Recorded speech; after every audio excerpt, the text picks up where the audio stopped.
The following is a routine weekly test. This is a test of the NOAA radio warning alarm device and emergency alert system. During potentially dangerous weather situations and civil emergencies, specially equipped receivers are automatically activated to warn of the impending danger.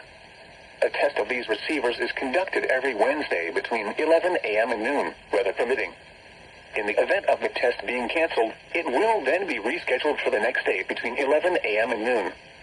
This is NOAA radio station WXK62 operating 24 hours a day on a frequency of 162.40 megahertz, with transmitting facilities in Humphreys County.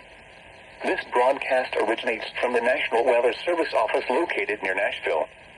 This service is provided in part by the Metropolitan Nashville Office of Emergency Management.